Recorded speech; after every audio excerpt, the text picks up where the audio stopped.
distribusi kan ada media umum begitu ya. Jadi kita misalnya ingin menentukan atau menghitung jumlah bakteri secara atau total mikroba secara umum. Jadi bisa menggunakan media nutrien agar, bisa menggunakan media PCA, Redcon agar begitu. Kemudian ada juga media-media selektif. Ya, misalnya seperti tadi yang saya katakan ada media selektif untuk E. coli misalnya kita menggunakan iosin metilen agar misalnya. Kemudian ada juga media-media Salmonella Shigella agar. Kemudian ada juga media-media untuk Pseudomonas misalnya, aeruginosa misalnya. Ada media-media selektif. Jadi hanya bisa memang tumbuh bakteri-bakteri lain, tapi kalau bakteri-bakteri yang kita isolasi itu ada indikatornya. Seperti misalnya pada media EMBA. Jadi kalau kita mengisolasi atau mencari bakteri E. coli yang biasanya ada hijau metalik di sana. Jadi hijau metalik baru kita duga saja. Jadi perlu dilakukan uji-uji pelengkap, misalnya apakah pewarnaan, kemudian ada uji katalase, kemudian ada uji dengan menggunakan intake itu ya, jadi methyl red, Progespa Kawo, Simon, kemudian juga SIM, TSI begitu ya. Jadi banyak cara menguji untuk uji pelengkapnya. Kemudian ada juga media-media penyubur, jadinya sebelum kita melakukan penelitian begitu, jadi kita suburkan mikroba tersebut itu dengan media-media pengaya namanya. Jadi media pengaya. Kemudian ada juga media perhitungan.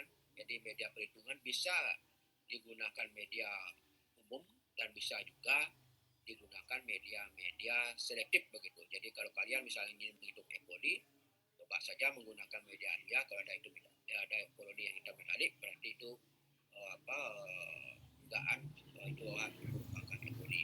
Jadi perlu juga dilakukan uji pelengkap ya, seperti saya katakan. Nah, mungkin itu sudah diberikan oleh Purno ya, jadi saya tidak akan banyak menyinggung tentang itu. Dan yang lebih penting lagi adalah tentang sterilisasi ya. Jadi sterilisasi ini adalah suatu hal yang sangat penting sekali di dalam kita mengisolasi atau mendiagnosis suatu penyakit misalnya. Jadi atau menentukan mikroba. Nah itu kan kalau kita di laboratorium kan ya perlu media itu, ada beberapa media memang hanya dipanaskan saja misalnya.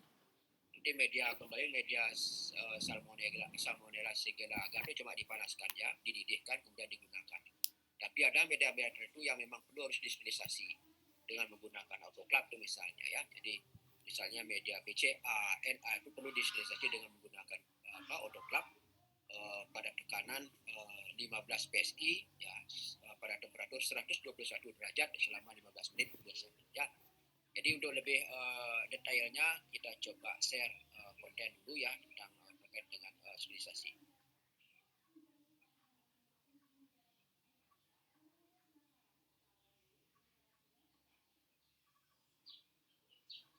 Bisa dilihat, Dek? Halo? Bisa ya? Oke. Saya perbesar saja.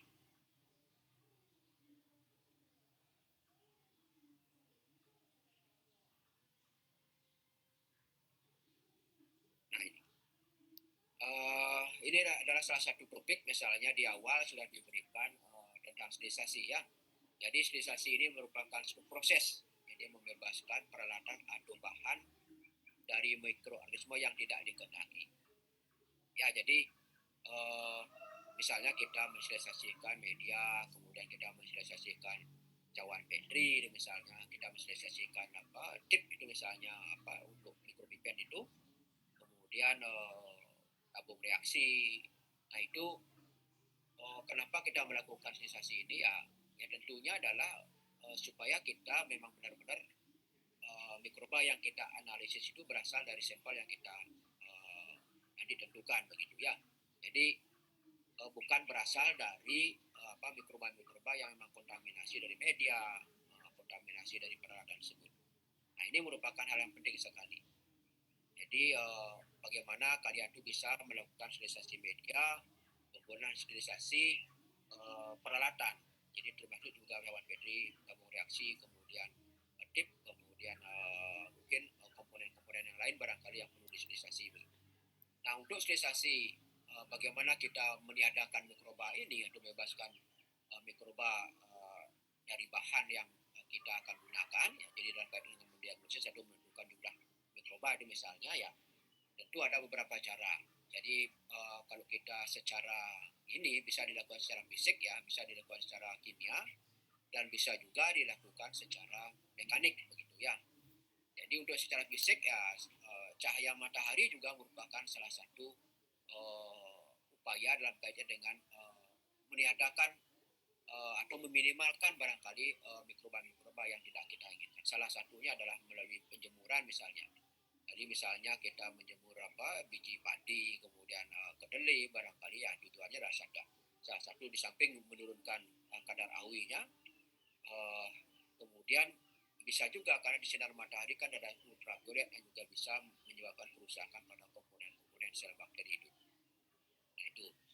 Jadi kemudian ada pengeringan di udara. Jadi misalnya kalau kalian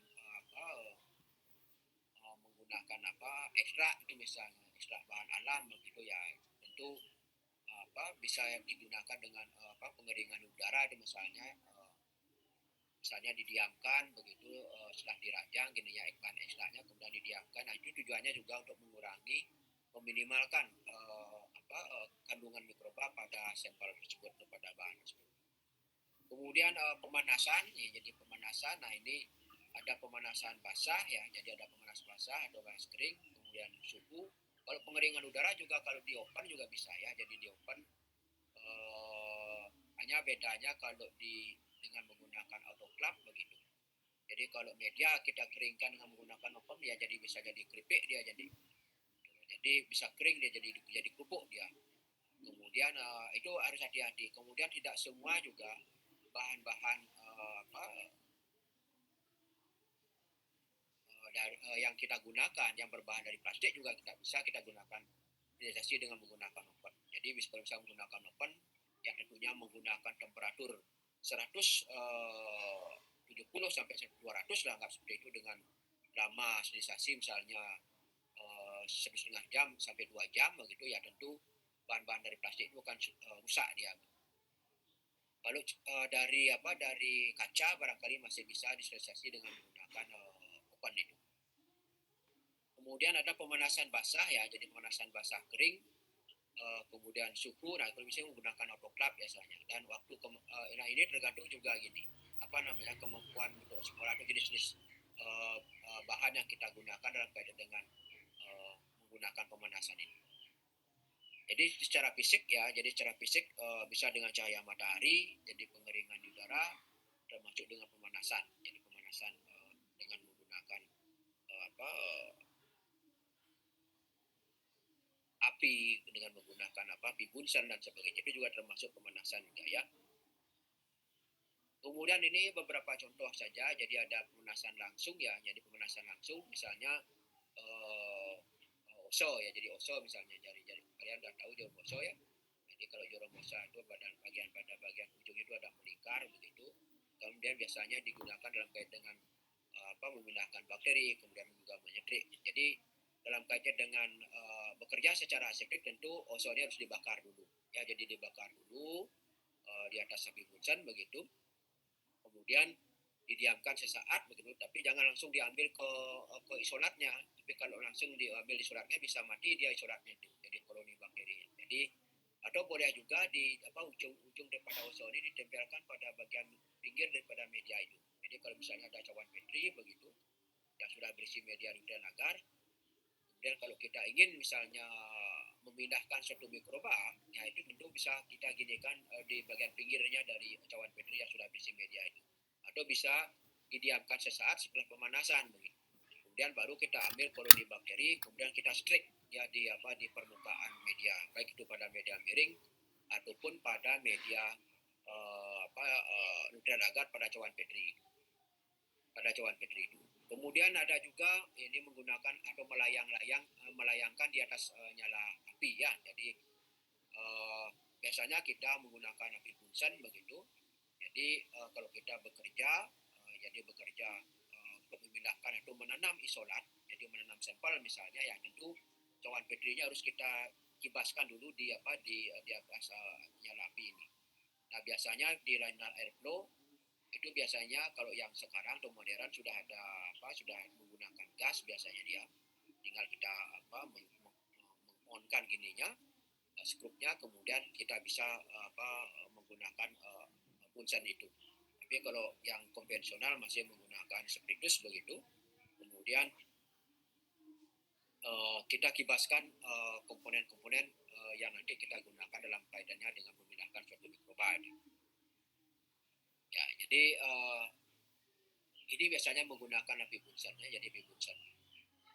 Nah, ini perlu keterampilan, jadi dalam kaitan kalau kita menggunakan tabung reaksi, begitu dua tabung reaksi begitu ya. Jadi ini keterampilan. Jadi jangan salah nanti dalam kaitannya dengan memilahkan isolat atau kita meremajakan isolat misalnya, ya tentu menggunakan kedua tangan kita. Jadi kita harus bekerja sendiri di sini ya.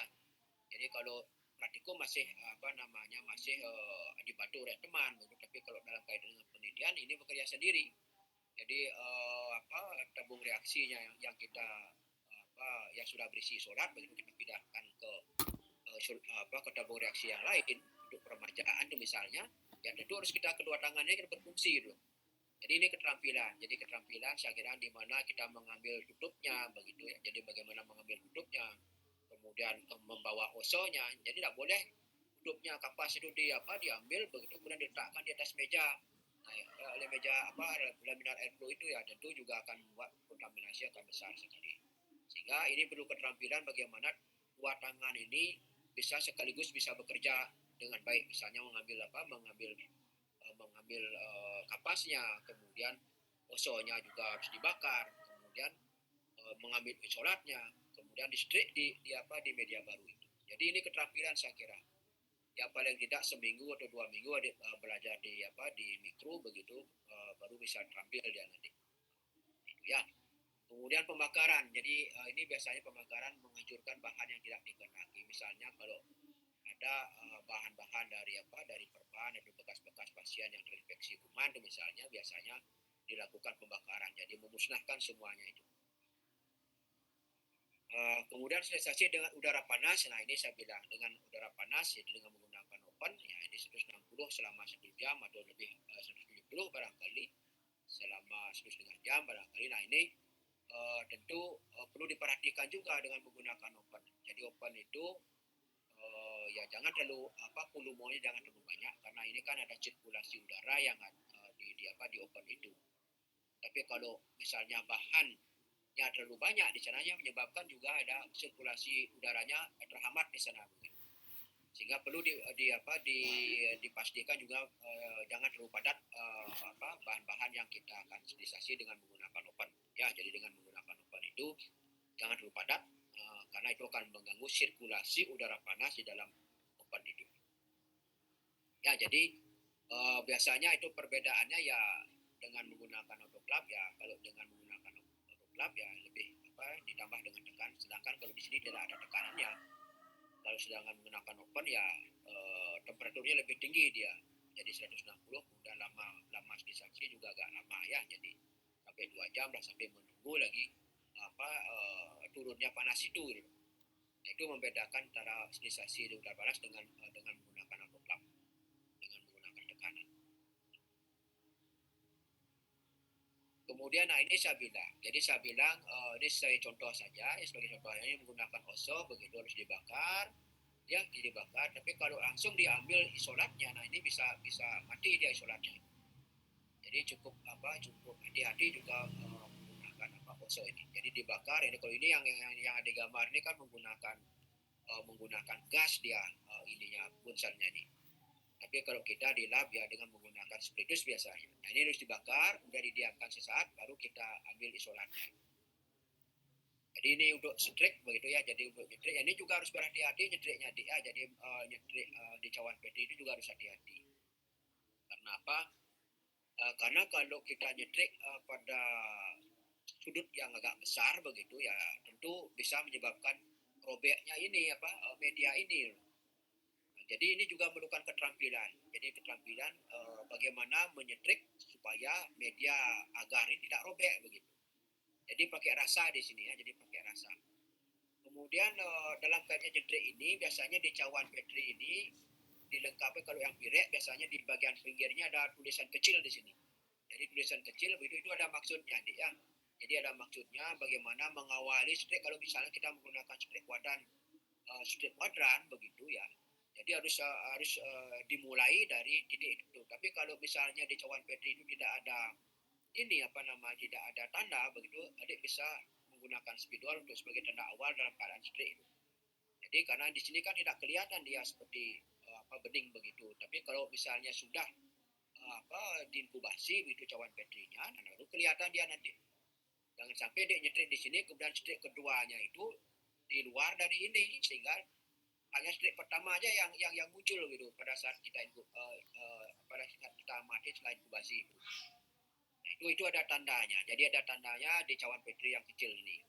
Ada tulisan kecilnya itu tandanya. Kemudian sehingga untuk memudahkan strike kedua begitu. Ini kan ada 2 strike ini. Jadi strike pertama misalnya dengan ini begitu ya. Kemudian strike keduanya ini, kemudian strike tiganya ini gitu. Nah, ini dalam kaitnya bagaimana kita mendapatkan isolat yang betul-betul murni begitu ya dalam kait ini. Nah, ini juga setiap mulai strike itu dalam strike kuadran ini OSO-nya harus dibakar. Jadi OSO-nya harus dibakar begitu. Kemudian diamkan sesaat baru kita lakukan strike. Nah, ini keterampilan ya. Sebenarnya saya bilang ini keterampilan. Jadi kalau tidak mahir di sini bisa medianya robek. Kemudian koloni yang betul-betul terpisahkan sudah kita dapatkan. Ya, jadi ini di mikrobiologi. Keterampilan yang memang perlu harus diperdalam gitu ya, diperdalam. Ini menggunakan OSO ya, jadi menggunakan ini OSO-nya. Tapi kalau ini bakteri, tapi kalau menggunakan isolasi jamur misalnya bisa menggunakan jarum ya, jarum N namanya. Jadi tidak ada lubangnya di sini, jadi tidak ada lingkarannya di ujung jarum ini. Nah, itu biasanya kita ambil bagian hipanya atau bagian sporanya saja. Nah, ini dalam kaitnya kita menyetrik kuadran begini, ya tentu kita harus mendapatkan untuk mendapatkan isolat yang betul-betul murni dia nanti. Nah, ini baru kita murnikan pada media miring begitu ya kan. Kemudian baru diidentifikasi misalnya kalau langkah-langkah identifikasi misalnya bakal hubungan pewarnaan.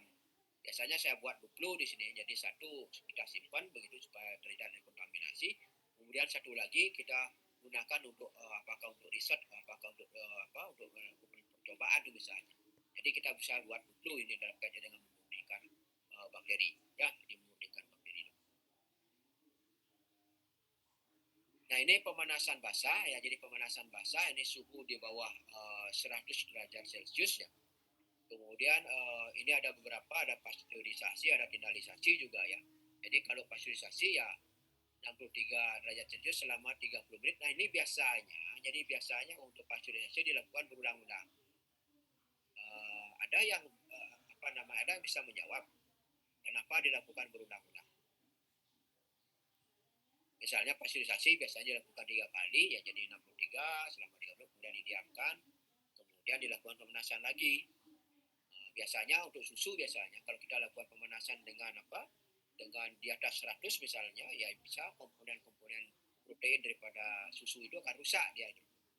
Nah, biasanya dalam kaitan dengan pasteurisasi itu dilakukan secara berulang-ulang dia, jadi paling tidak 2 kali atau 3 kali dia. Kenapa kira-kira itu? Ada yang tahu?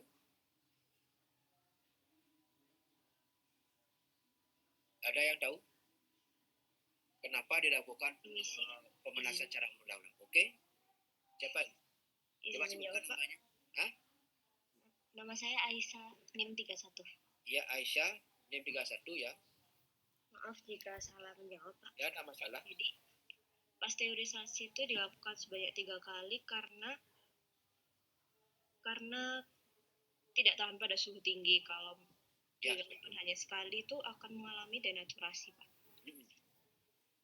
Ya, jadi seperti saya katakan tadi memang tidak dilakukan temperatur tinggi, ya memang harus dilakukan temperatur rendah. Jadi supaya tidak rusak. Jadi ada alasan yang lain barangkali ya. Jadi ada alasan lain bahwa kalau menggunakan temperatur tinggi itu temperatur rendah begitu, ada beberapa mikroba yang menghasilkan spora itu dia akan tahan di sana. Jadi ditahan di media itu atau di bahan yang kita pasteurisasi begitu. Nah, karena pada temperatur rendah ini hanya bisa membunuh sel-sel vegetatifnya saja. Jadi sel generatif tidak akan bisa terbunuh dia di sini. Jadi masih ada sporanya di sana. Sehingga pada saat dilakukan pemanasan pertama kemudian didiamkan, ini memberikan kesempatan untuk tumbuhnya sel generatif begitu. Sel generatif menjadi sel vegetatif. Jadi dia akan bergerminasi, kemudian baru dihantam dengan panas lagi. Jadi spora-sporanya tidak akan terbunuh dia di sini. Kemudian didiamkan sesaat lagi, kemudian sel-sel generatif itu akan tumbuh lagi. Ada beberapa. Jadi tujuannya adalah mereduksi sel generatif juga. Karena yang pada temperatur rendah hanya bisa terbunuh sel-sel vegetatifnya saja. Itu alasannya ya. Jadi itu alasannya kenapa dilakukan secara berulang-ulang. Misalnya 2 kali, 3 kali yang hanya bisa terbunuh sel vegetatifnya saja. Kemudian sel generatifnya hanya diberikan kesempatan untuk tumbuh begitu. Kemudian dihantam dengan panas lagi, dia akan mati. Kemudian didiamkan, sel generatif akan tumbuh lagi, kemudian dihantam. Itu alasannya ya. Jadi itu alasannya. Di samping alasan yang dikomentari oleh adik tadi. Kemudian juga bisa dilakukan penengasan vaksin misalnya selama 1 jam. Jadi vaksin tertentu karena kan vaksin mungkin berbahan protein seperti yang dijelaskan oleh Pak Yan barangkali atau terkait dengan mata kuliah imunologi ya. Nah ini tentu vaksin ini juga harus terbebas dari mikroba kan begitu ya. Jadi tentu harus ada cara-caranya dalam kaitan dengan bagaimana menghindari atau mengurangi daripada bahan itu dari kontaminasi mikroba gitu ya. Kemudian ada inspisasi juga, jadi pemadatan serum telur secara perlahan. Jadi ini juga inspisasi namanya. Nah ini di bawah temperatur 100 derajat Celcius ya. Jadi pasteurisasi, penangas, biasanya untuk vaksin juga bisa dilakukan dalam kaitan dengan mengurangi terjadinya kontaminasi. Kemudian coba cari inspisasi itu ya bagaimana gininya. Biasanya kan di serum juga ada proteinnya di sana. Dalam kaitan dengan uji serologis pada bakteri ya, di serum itu kan salah satu pengujian dalam kaitan identifikasi itu mendiagnosis juga. Nah itu di serum itu adalah ada antibody. Jadi antibody yang melacak nanti antigen begitu ya. Nah, ini dalam kaitan dengan serum juga dilakukan semacam sterilisasi lah itu supaya tidak terkontaminasi oleh mikroba lain yang disebut inspisasi namanya. Kemudian mengenai metodenya mungkin coba kalian cari saja nanti ya. Jadi mengenai inspisasi serum itu ya. Jadi kalau menggunakan temperatur tinggi barangkali ya akan rusak dia. Nah ini salah satu contoh ya. Jadi sebelum saya dengan ini pasteurisasi barangkali dengan berbahan susu ini ya. Tujuannya seperti itu tadi ya. Jadi untuk membunuh sel vegetatifnya saja. Kemudian sel generatif diberikan peluang untuk bergerminasi dan akan dihantam dengan panas. Kemudian ini suhu 100 ya, tadi di bawah 100, kemudian suhu 100 ini tindalisasi. Nah ini seperti saya katakan, ini tindalisasi juga dilakukan secara berulang-ulang ya, selama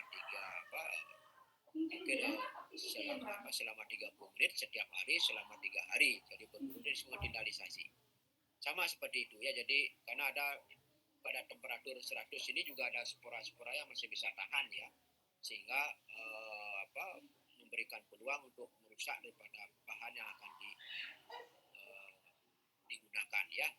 Nah ini mendidih ya, jadi mendidihkan air begitu pemanasan dalam uap air panas dalam tekanan atmosfer ini. Tapi kalau menggunakan autoklaf, jadi perlu diingat bahwa kalau kita mendidih air itu paling tidak temperaturnya adalah 100 derajat atau 102 lah. Tapi kalau kita menggunakan autoklaf, di sana ada tekanan yang diberikan. Jadi tekanan yang diberikan misalnya 15 PSI, nah itu temperatur air akan meningkat ya sampai 121 derajat. Jadi karena tapi kalau kalian tidak menggunakan tekanan, ya kalau kalian mendidihkan air paling temperaturnya 102. Coba nanti dicek ya. Dalam tekanan atmosfer misalnya, ya jadi tekanan atmosfer. Jadi di suhu ruang ini kemudian memanaskan air begitu. Coba dipanaskan sampai berlama-lama langgap. Tapi tetap temperaturnya akan sekitar 100, paling 100 lebih sedikit ya 2 atau misalnya 3, itu misalnya 102, 103 itu misalnya, tapi tidak pernah mencapai 121 dia. Nah, kalau menggunakan tekanan, jadi temperatur air akan naik dia sampai 121. Jadi dengan menggunakan autoclave. Jadi ada tekanan di sana. Nah, ini salah satu contoh autoclave ya. Jadi autoclave yang digital ini. Jadi ada yang konvensional juga dengan menggunakan kompor ya. Jadi kita punya dulu yang digital ini karena ini bantuan N55 dulu, sekarang sudah rusak dia karena cara pemakaian yang salah begitu ya. Jadi sama kayak tadi dengan menggunakan api bunsen kan kita kibaskan ini pipet begitu. Kalau pipet dari kaca bisa kita ginikan bilas di sana di api bunsen. Tapi kalau kita menggunakan mikropipet jangan coba-coba ini. Sudah banyak mikropipet saya yang rusak itu ya. Jadi karena salah menggunakan. Dibilangkan untuk dibilangin untuk membakar ya dibakar gini ya pipetnya itu sehingga rusak dia, patah dia. Itu cukup di sampingnya bekerja. Jadi di samping api bunsen saja jangan dibakar. Kecuali kalau adik menggunakan pipet ukur ya, pipet ukur itu dari gelas baru bisa dengan menggunakan baru bisa dibilas-bilas di sana di api bunsen itu. Tapi kalau dengan menggunakan mikropipet itu mikropipet mahal harganya. Jadi sudah tiga mikropipet saya rusak itu. Karena penggunaan yang salah, padahal sudah wanti-wanti dijelaskan pada saat sebelum praktikum dimulai gitu ya. Jadi sebelum praktikum dimulai biasanya kita mengadakan tutorial begitu. Jadi jangan sampai salah kita gini kan. Lalu dibilangkan membakar begitu dibakar semuanya. Itu masih ada sisa-sisanya itu. Jadi ada pipet saya melengkung gitu ya. Jadi mikropipetnya melengkung begitu karena dibakar oleh mahasiswa gitu ya. Jadi dibakar begitu sehingga mungkin nanti gini juga akan perlu dikalibrasi juga gini mikropipetnya itu sehingga memang tepat, karena mikropipet kan bisa diukur dia gini volume itu apakah itu menggunakan volume yang 100 mikro. Kalau sepanjang saya lihat ada mikropipet yang mikropipet pertama itu ada yang kapasitasnya 20 sampai 40 mikro begitu. Kemudian mikropipet kedua itu ada yang 100 sampai 200 mikro. Kemudian ada pipet yang ketiga sampai 1000 mikro. Jadi maksimal dia bisa mengambil 1000 mikro. 1000 mikro itu sama dengan 1000 mikro itu kan sama dengan 1 mili ya adik ya. 1000 mikro itu sama dengan 1 mili. Nah itu perlu diperhatikan. Begitu juga dengan menggunakan autoclave ini. Jadi menggunakan autoclave ini biasa ada SOP-nya. Jadi SOP-nya biasanya ya pertama kita buka dulu gininya tutupnya, begitu kemudian kita kasih air sedikit sesuai dengan batasan yang diperlukan untuk air itu. Kemudian ada keranjangnya juga diisi dengan material-material yang akan kita sterilisasi, begitu kita akan masukkan. Kemudian kita tutup. Jadi tutup. Nah pada saat tutup ini klepnya mohon dibuka dulu. Klep gininya. Klep klep biasanya ada klepnya di sini untuk udara yang ada, untuk mengeluarkan udara yang ada di autoclave ini. Jadi dibiarkan kemudian dipanaskan begitu ya. Nah biasanya untuk menentukan atau melihat bahwa udara di dalam autoclave ini habis, nah itu biasanya ditandai dengan tetes-tetesan air pada salah satu selangnya ini. Di bawah biasanya di bagian bawah nih. Jadi di bawah ini biasanya ada selangnya, begitu kita lihat. Jadi kalau sudah ada air menetes berarti udara yang ada di dalam autoclave itu sudah habis.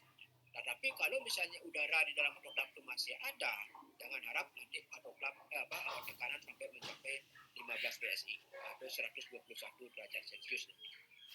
Ya, jadi itu harus diperhatikan dalam penggunaan autoclave. Jadi udaranya harus benar-benar kosong di sana, baru dilakukan penutupan klepnya itu. Jadi setelah dipanaskan, ada tetesan air, begitu klepnya ditutup, kemudian lanjutkan sterilisasi. Nah biasanya kalau yang digital sudah disetting di sini ya. Jadi kita setting pada temperatur 121, kemudian pada tekanan 15 PSI selama 15 menit. Itu ada ininya, ada layarnya di sini, ada layar. Jadi bisa kita setting ya. Tetapi kalau menggunakan autoclave yang konvensional yang dibakar begitu, biasanya ada juga dilengkapi dengan tekanan berapa PSI begitu. Kemudian ada juga klepnya sama. Jadi klepnya itu biasanya ditandai juga uap udara dan tetesan air di klepnya itu. setelah tetesan air itu keluar begitu, kita duga kita sudah menentukan bahwa di dalam autoklaf itu sudah udaranya sudah habis, baru kita tutup gininya klapnya dan lanjutkan pemanasan. Ya, tapi kalau yang konvensional ya dia harus menggunakan waktu ini stopwatch ya namanya itu ya. Jadi tentukan di sana ada 15 PSI. Jadi kalau misalnya ini kita atur lagi kompornya, tapi kalau menggunakan yang digital ini ya sudah disetting dia gitu. Tapi kalau menggunakan kompor ya kita kecilkan lagi kompornya sedikit gitu. Sementara ini yang itu yang saya gunakan dalam kaitan dengan mensilisasi media ataupun bahan-bahan dari yang kita gunakan untuk praktikum ya. Jadi harus diperhatikan penggunaan autoklaf ini. Jadi ada dan ikuti SOP-nya. Jangan sampai nanti pada saat kita menggunakan, usahakan nanti ini tekanannya menurun setelah selesai sterilisasi, usahakan tekanannya menurun begitu. Jangan nanti buka tekanan 121 15 PSI, dia buka gitu ya, komponen itu bisa meledak ya nanti. Itu tekanannya besar sekali. Makanya kalau orang nyelam begitu kan, tekanannya akan semakin tinggi menyebabkan genderang telinganya akan pecah dia itu. Sehingga banyak orang-orang yang senang menyelam begitu ya biasanya ada gangguan di telinganya biasanya. Ya. Jadi mohon hati-hati. Jadi kalau tekanan sudah turun, kemudian temperaturnya turun sudah 90 derajat, baru bisa kita buka tutupnya ini. Baru kita bisa buka tutupnya ini ya. Jadi hati-hati menggunakan autoklaf ini. Makanya saya bilang harus diadakan praktikum gitu ya. Jadi supaya dia tahu nanti. Karena saya kira nanti dari sekian mahasiswa ini ada yang mengambil mikrobiologi nanti terkait dengan apakah nanti pembuatan antibiotika atau mencari probiotik barangkali atau melihat keragaman genetik barangkali penghasil probiotik itu. Nah itu kan perlu keterampilan di sini. Tapi jangan khawatir kalau adik misalnya ini ya silahkan saja nanti datang ke lab, kemudian kita akan welcome. Itu ada mahasiswa juga sebagai asdosnya mungkin bisa memberikan bagaimana teknik ini dalam penggunaan alat-alat di laboratorium ya. Nama laboratorium mikrobiologi. Nah ini seperti saya bilang tadi, jadi kalau temperatur airnya gini ya tekanannya 5 PSI maka dia 110 dia. Kemudian kalau tekanannya 15 PSI ya akan sesuai dengan temperatur 121 derajat. Tapi kalau adik misalnya tekanan 0 begitu, jangan harap nanti temperaturnya sampai 110 aduh. Ya, jangan harap. Itu ya. Jadi kalau selama-lamanya adik panaskan air, dia tidak akan pernah mencapai temperatur 121 ataupun 110. Itu perlu dipahami. Ini alat-alat yang disterilisasi ini ya. Nah ini salah satu contoh juga keterampilannya. Jadi bagaimana adik itu bisa ini kalau misalnya cawan petri diapakan dibungkus dengan menggunakan koran boleh, dengan menggunakan kertas bekas juga boleh. Ini juga harus ada tekniknya bagaimana membungkus cawan petri. Kemudian bagaimana membungkus tip itu misalnya yang sekarang sudah ada tip tempatnya begitu, tinggal masukkan tipnya, jadi mikropipet itu masukkan tipnya begitu, kemudian sterilisasi dengan menggunakan autoklaf. Nah ini tujuannya apa aja supaya benar-benar sampel yang kata analisis dari segi mikrobiologinya memang benar-benar dari sampel itu, bukan karena dari alat itu rumitnya bekerja di mikrobiologi ya. Jadi belum lagi ada kontaminasi. Jadi karena kita kan belajar makhluk hidup yang tidak kelihatan secara kasat mata. Tapi kalau kita tumbuhkan dia pada media begitu ya dia akan dengan kelihatan koloni-koloni bakteri ataupun koloni-koloni jamurnya. Seperti ini kan tidak, ini harus kita sterilisasi dengan menggunakan cara membungkusnya cawan petri bagaimana, kemudian bungkusan kapas bagaimana, LMR bagaimana. Nah itu harus perlu dipelajari ya terkait dengan teknik-teknik sterilisasi. Nah ini seperti ini ada keranjangnya juga. Ini tempatnya untuk setelah misalnya kita sudah bungkus, baru kita masukkan dalam keranjangnya, baru kita masukkan ke dalam autoklaf sterilisasi jalan ya, sterilisasi jalan. Oke. Kemudian sterilisasi dengan penyaringan. Nah ini biasanya mikroplasma masih bisa lolos dia dengan menggunakan penyaringan. Kemudian radiasi ultraviolet ini sudah banyak dari orang fisika juga mencoba, jadi menggunakan getaran juga. Kalau menggunakan sinar ya kita akan coba di laboratorium nanti kita ada UV-nya, coba kita kasih cawan petri, kasih media begitu, biarkan medianya terbuka, Kemudian kita sinari di UV begitu. Kita biarkan dia terbuka 5 menit begitu. Kemudian kita sinari di UV. Kemudian kita coba cek. Kemudian kalau yang kontrol biasanya cawan Petri di media dibiarkan 5 menit, kemudian ditutup, kemudian masukkan ke inkubator. Kemudian kalau yang perlakuan ya biasanya kita sinari dengan UV, dengan mungkin perlakuan dengan radiasi barangkali ya boleh saja. Jadi boleh saja untuk praktikum di laboratorium ya. Dengan menggunakan radiasi ini kita bisa lakukan. Nah biasanya ini bisa merusak protein, termasuk juga dinding selnya, barangkali merusak DNA, barangkali ya menghambat replikasi. Kalau DNA rusak, berarti replikasi juga akan terjadi gangguan. Kemudian pembentukan peroksida organik, misalnya H2O2 yang sudah bicarakan kemarin itu. Seperti misalnya kenapa bakteri-bakteri aerob, anaerob tidak bisa obligat dan tidak bisa bukan aerob. Nah, ini bisa membentuk peroksida juga. Dan pembenihan dalam pembenihan dan pembentukan polisin juga. Jadi pembentukan pulin ini juga salah satu komponen-komponen yang bersifat sebagai pembunuh mikroba.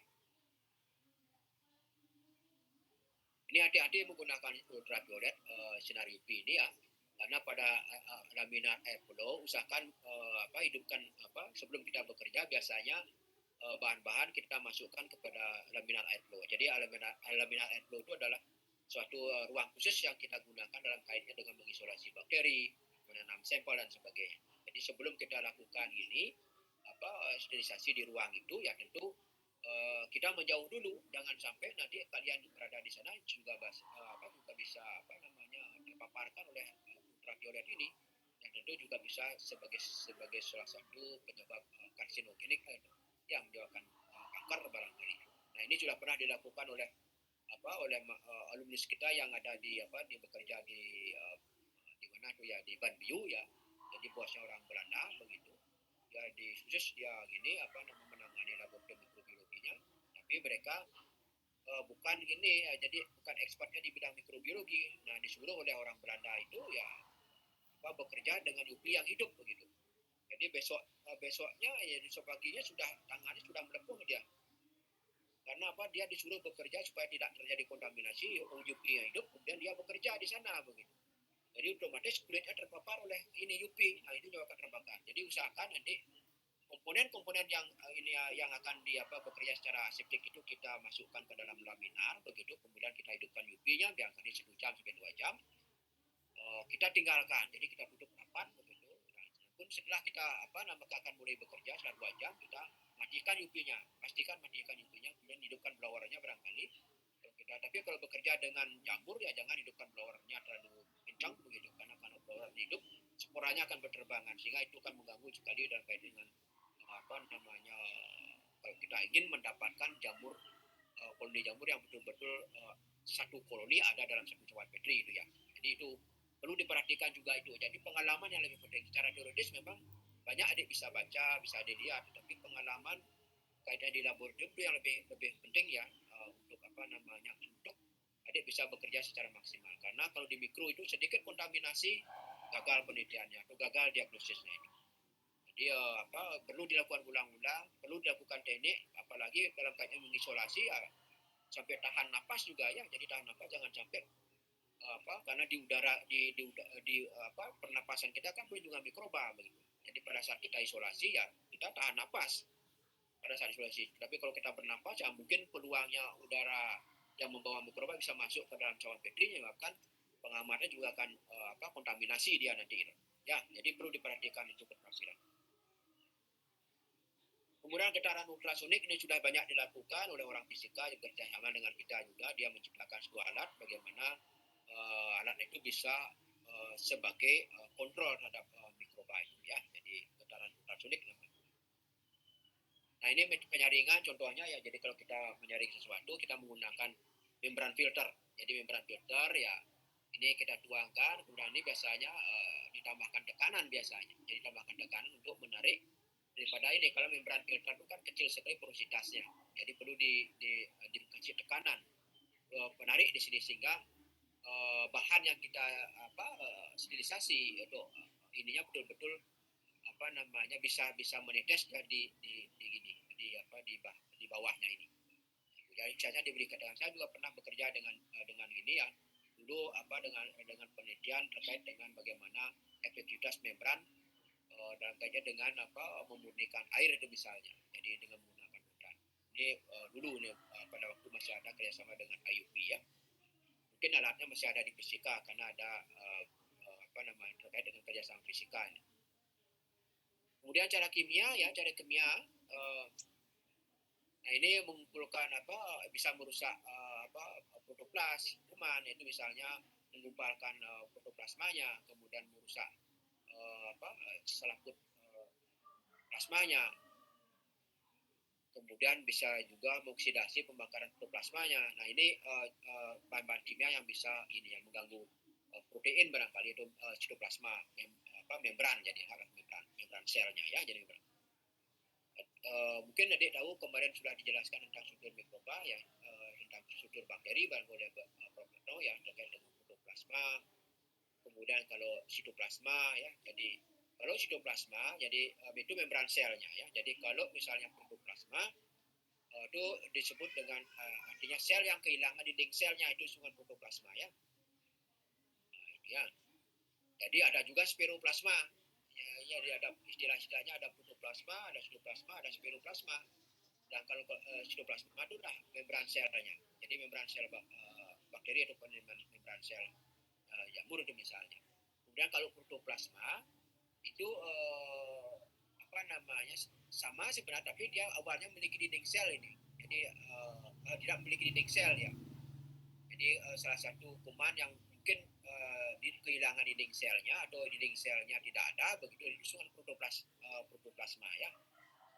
Sedangkan kalau sitoplasma itu masih komponen dinding sel. Sedangkan kalau spiroplasma itu kalau kita memperlakukan sel begitu, dinding selnya masih sedikit-sedikit di selnya itu. Nah itu disebut spiroplasma.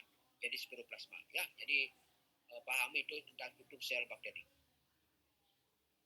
Nah ini juga bisa mempengaruhi enzim. Jadi enzim itu kan sebagai seperti tadi kemarin sudah saya singgung tentang enzim ya. Jadi dia sebagai protein atau gabungan protein dengan senyawa lain yang berfungsi sebagai biokatalisator, artinya memicu suatu reaksi tanpa berubah reaksi itu setelah berakhir, kan begitu kerja enzim itu. Nah ini enzim itu tidak akan berubah setelah reaksi itu berakhir ya. Nah ini dia bisa mengganggu kerja enzim. Jadi enzim itu kan ada situs aktifnya terhadap bekerja pada substratnya. Jadi karena dia ada ikatan yang tegang begitu, sehingga menyebabkan komponen-komponen daripada substrat itu kan ikatan molekulnya kan putus dia, sehingga dilepaskanlah produk. Enzim itu akan tetap dia. Contoh zat yang dipakai ya, ini ada zat yang bersifat asam. Bahasa ini misalnya dicoba ya, nanti di lab mikro bisa dicoba bagaimana pH rendah, kita coba apakah memiliki kemampuan untuk membunuh mikroba atau tidak. Dan pH tinggi bagaimana kontrolnya, mungkin pH standar yang digunakan pH 7. Kemudian air suling juga, kemudian ion-ion logam, kemudian ion-ion anorganik, halogen, formaldehyde. Ini kita bisa coba. Sabun juga termasuk juga dalam nah ini ya deterjen juga. Ini kita coba di laboratorium. Kalau ada praktikumnya ya kita coba, misalnya tangan kita cuci di swab di media, kemudian kita cuci, kemudian dengan menggunakan sabun tertentu, kemudian kita coba swab lagi di media itu di sampingnya. Kita bisa bandingkan nanti pada saat tangan sebelum dicuci begitu, dan setelah setelah dicuci dengan menggunakan sabun, itu bisa dilihat pertumbuhan mikroba secara laboratorium ya, dengan praktikum mikrobiologi. Alkohol mungkin kita bisa dengan menggunakan alkohol 96, kemudian kita menggunakan alkohol 70, kemudian menggunakan alkohol 40, kita lihat jadi ini ya. Nah biasanya dalam kait dengan aseptik ya kita menggunakan alkohol 96. Tahu adik-adik alasan kenapa menggunakan alkohol 70 bukan 96? Kenapa menggunakan alkohol 70? Misalnya kalau kalian sebelum vaksin begitu kan biasanya di tangan menggunakan alkohol 70 biasanya di tangan atau di lengan sebelum disuntik dengan vaksin. Ada yang tahu? Ya. Coba cari itu ya. Coba cari itu. Kenapa alkohol 70 sering digunakan dalam kaitan dengan pekerjaan kita secara arsitek. Ya. Coba cari itu ya. PR itu PR.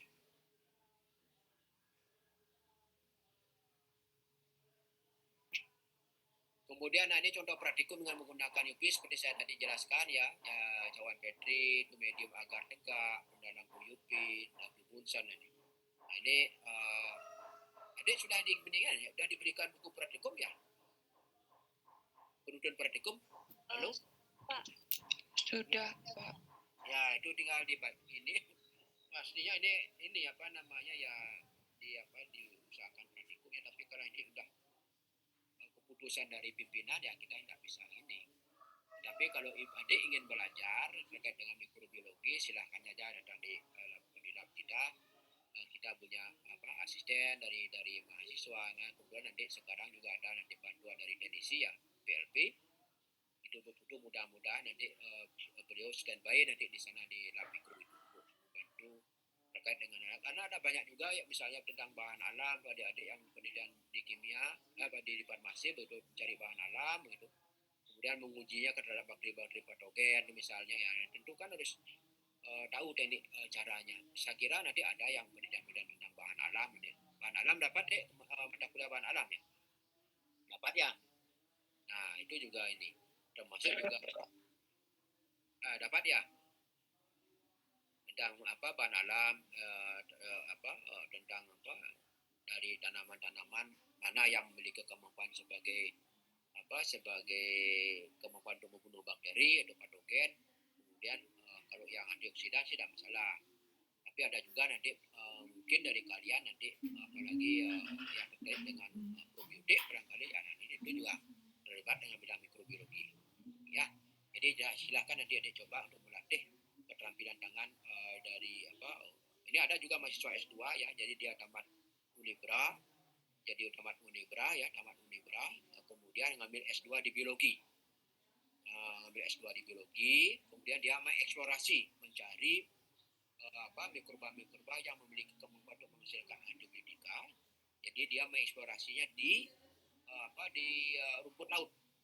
Jadi di rumput laut karena ada alumnus kita yang sudah tamat di Belanda ya S3-nya sekarang jadi dosen di Warmadewa begitu. Dia ekspornya di sana. Jadi pada saat penelitian S3-nya di Belanda, dia penelitian terkait dengan eksplorasi mikroba-mikroba penghasil antibiotika pada rumput laut. Jadi ada endopit ada di sana katanya. Jadi dia dengan metodenya sendiri. Kemudian bagaimana dia melacak gen-gen yang memiliki kemampuan dari bakteri untuk menghasilkan atau actinomycetes atau streptomyces itu menghasilkan antibiotika. Dia bisa artinya melacak gen sampai ke gen-gennya. Tapi untuk S2 tidak sampai di sana. Kemungkinan untuk S3 barangkali sampai bagaimana misalnya setelah diuji ekstraknya begitu ya. Jadi ada daya hambatnya.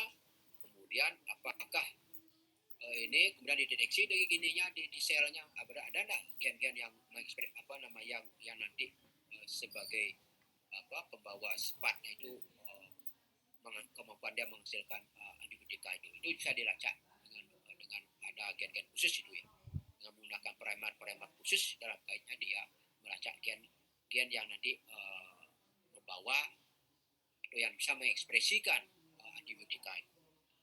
Nah, itu ya, jadi walaupun dia padahal di Unibra dia mengambil bidang lain, kemudian dia mengambil bidang mikro. Jadi banyak kemarin ada masukan karena di mikro itu saya bilang jadi perlu prinsip-prinsip dasarnya harus tahu.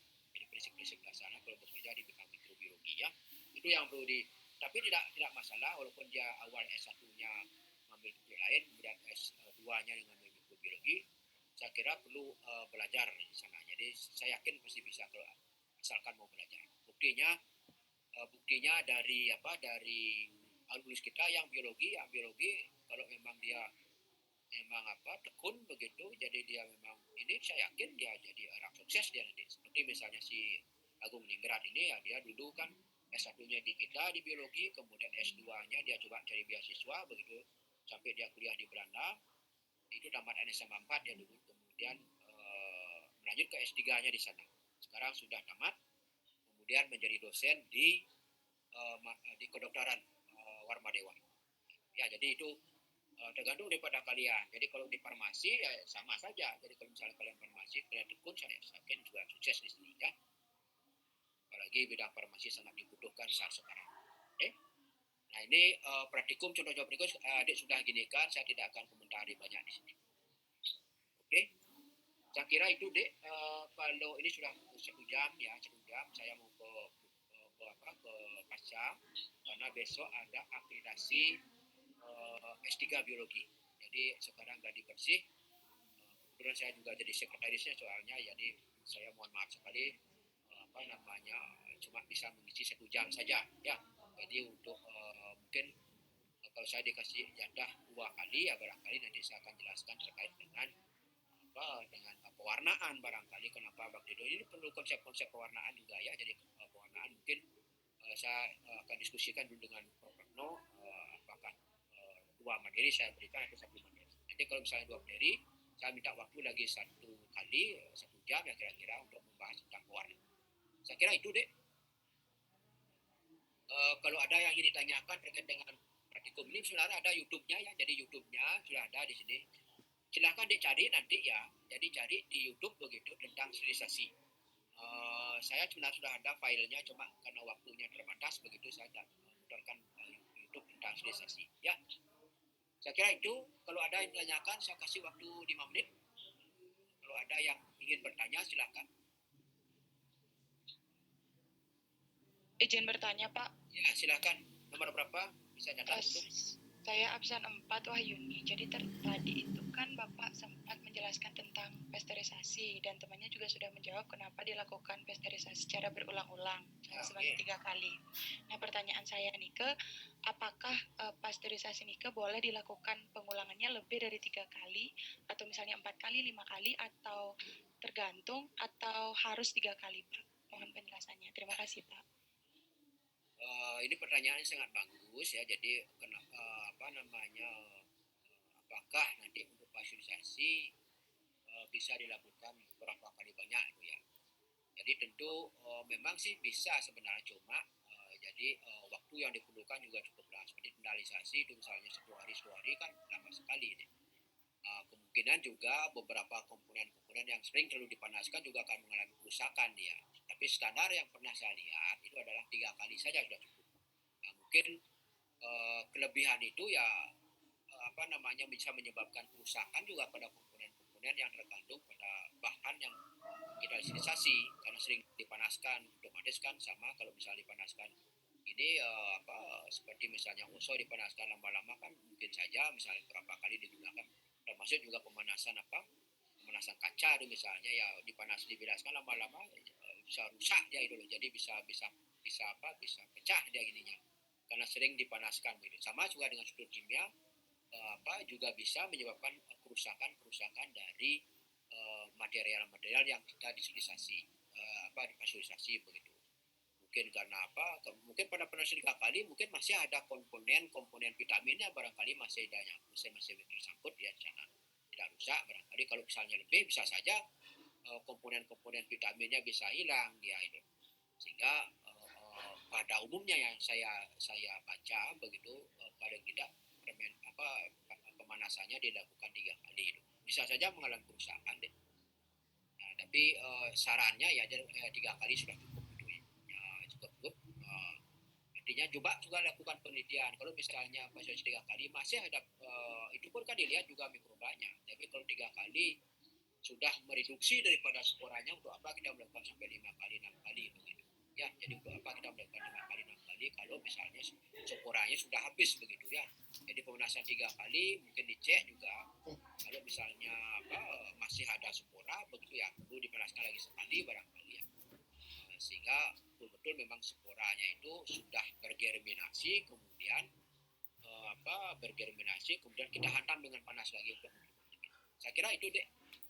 Jadi paling tidak ya 4 kali lah, kalau misalnya 5 kali sampai 10 kali dan sporanya sudah habis, nggak apa dipanaskan berulang-ulang sambil menghabiskan waktu juga menyebabkan kerusakan pada material ini. Saya kira itu deh alasannya kenapa bisa saja 1 kali atau tambah lagi 1 kali atau 2 kali begitu.